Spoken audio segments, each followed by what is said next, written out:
napapakita yung ano, mga offer nila. So pakita muna natin sa internet yung Don Juan Budol House Taal. So ito yung mga popular nila, yung seafood budel, halo-halo, adobong dilaw, sinigang, ito mahal, yung sinigang na malipoto, 700 yan. Beef tapa, piping, masarap ang piping ka rin. And bread suma, masarap din yan. So ito siya. So puntahan talaga to. Pero pagka ano to, tawag ito? Pagka Huwebes Santo tsaka Biyernes Santo, open sila. Yan ang maganda sa kanila. Okay. So tingnan natin yung video, actual video ng kainan.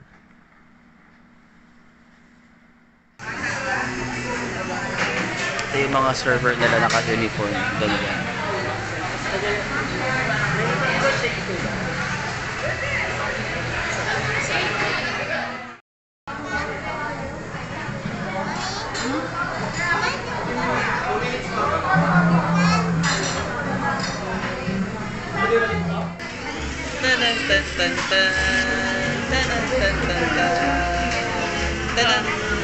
Hindi ko kasama ka. So ito yung sinasabi na malipoto. Yun lang sa Taal liik na kukuha. So ito pag in-order nyo ito, baka magulat ka sa presyo. 760 na tayo. Yung tatanda. Patawad yung kayo doon yung Marcela. Mga katipunero mo yan.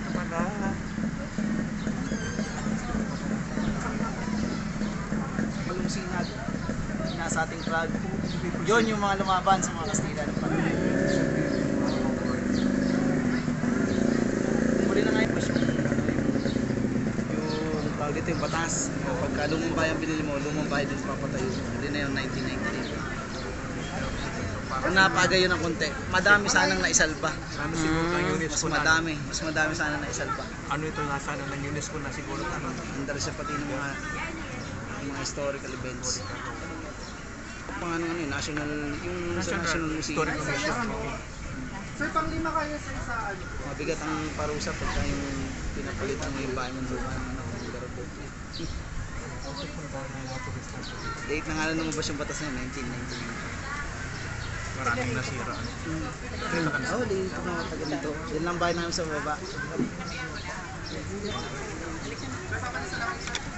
O dito? Ayun, libingan ng Kastila na tinatawag niya sa taas sa Bisnilon Church. Diyan, Ang haba nung nga Kalansay. Hanggang ngayon makikita mo nandun pa rin. Ano po pangalan nito? Pumutok yung bulkan yung Kalansay, buo pa rin. ito na preserve. Reserve. Butas lang siya eh.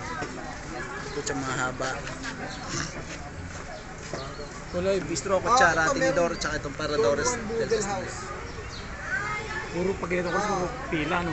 Kaso sigurado ang luwag lang ito at saka yung dito sa likod. Kailangan maluwag. Ang Kutsara, Tinidor. Ako sa